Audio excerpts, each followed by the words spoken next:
Be me. 24, just graduated college. Grew up in small town, middle of nowhere. Parents always busy with work, not neglectful, just distant. Had one real friend growing up, Ryan. Met in 7th grade, instantly clicked. Used to bike around town, sneak snacks from gas station, build forts in the woods. Ryan's grandma raised him, sweetest old lady ever. Called me her other grandson. Always had cookies ready, hugged like she meant it. Ryan had a cousin, Lena, lived with them part-time. Only saw her weekends and summers. She was 2 years younger, always tagging along. We thought she was annoying, always wanting to help with our projects. Bragged about how fast she read books. Named our fort base Phoenix just because she liked birds. We laughed at her behind her back. Never mean, just dumb kid stuff.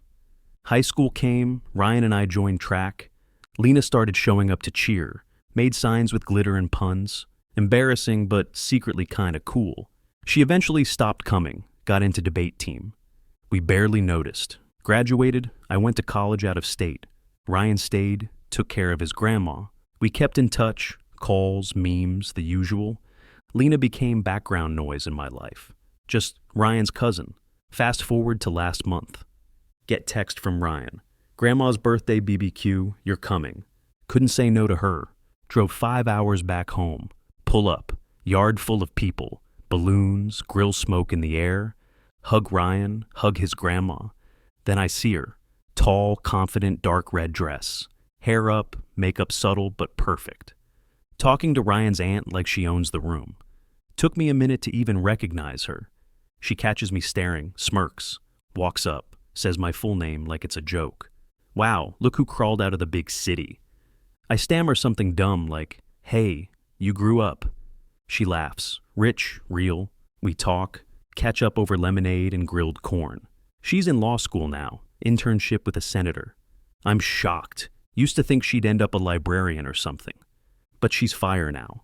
Sharp, witty, throws jabs at me like we're still 15. Except now it's flirty. Ryan watches us from the porch, sipping a beer. Nods at me like he's been expecting this. Later that night, everyone leaves. Helping clean up, just me and Lena. Fireflies everywhere. She starts talking about the old fort. Remembers every detail. How I once fixed her scraped knee with a Pokemon Band-Aid. How I called her Phoenix Girl. I laugh, kinda emotional. Didn't think you remembered all that. She steps closer. I remembered everything. Before I can react, she kisses me. Just like that. Soft, deliberate, no hesitation.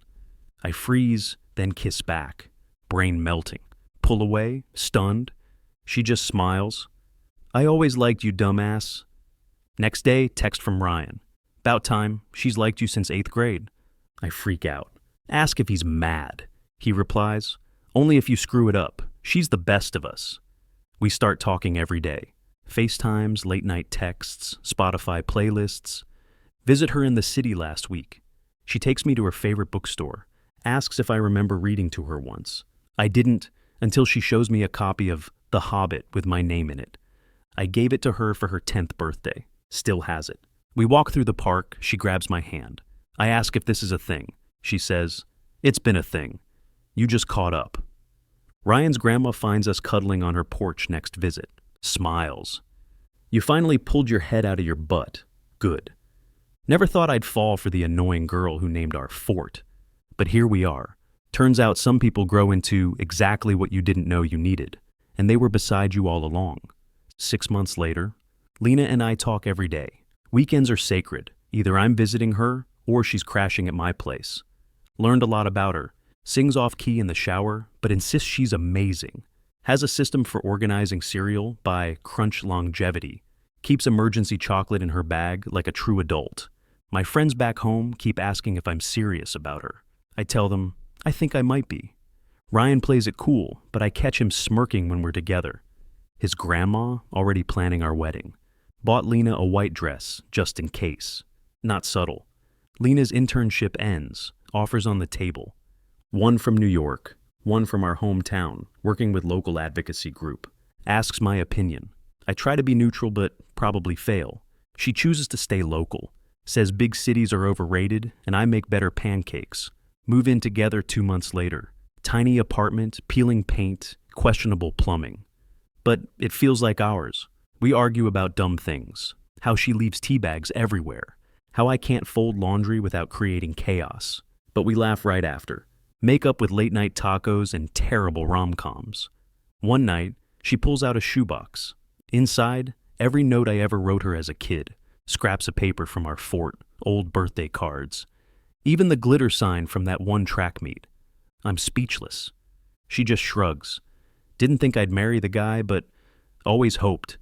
Wait, marry. She freezes. I'm stunned. Then I smile. Guess I better get a ring then. Her eyes go wide. I didn't mean, wait, are you? I kneel down with a breadstick, closest thing on hand. Ask her right there in the middle of the kitchen. She cries, laughs, hits me with a dish towel, says, yes, call Ryan immediately. He answers, hears her in the background squealing. Says, about damn time. Just don't make me wear a stupid tux. Wedding's in 6 months. Ryan's best man. Grandma insists on baking the cake. Lena and I drive by the woods where we built our old fort. Just a pile of rotting wood now. But to us, it was a castle. A beginning. And maybe, just maybe, destiny. Wrapped in glitter signs and Pokemon Band-Aids. Turns out, love doesn't always arrive with fireworks. Sometimes it grows slow, quiet, persistent.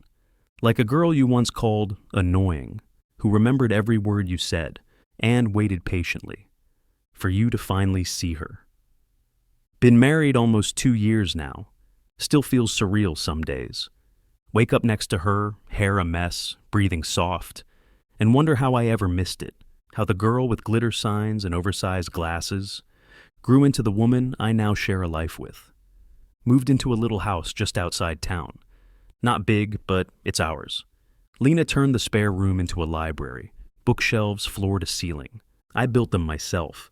Ryan helped, sort of. Still can't use a drill without cursing. His grandma comes by every Sunday, brings too much food, hugs too long, calls Lena Mrs. Phoenix now, calls me lucky, and she's not wrong. Ryan's dating a girl from his gym. Lena's trying not to scare her off by dropping hints about double dates. I still tease her about the fort. She still insists she was the brains behind it. We planted a tree where it used to be, put a little sign next to it, Base Phoenix Lives. Some days we just sit out there, blanket on the grass, tea in hand, talk about nothing, talk about everything. One evening, Lena leans her head on my shoulder, says, 10-year-old me would be freaking out right now. I smile. 10-year-old me would be wondering why you're not still covered in glitter. She snorts, says she still has the glue gun, tells me she's pregnant 2 weeks later, holds the test in shaking hands. We both just sit in silence for a minute. Then I kiss her forehead. Say the only thing that feels right, you're gonna be amazing. And she will, because she always was. I just took a little too long to realize. Sometimes love doesn't knock. It waits on the porch with a stack of books and hopeful eyes, until you're ready to let it in. And once you do, you wonder how you ever lived without it,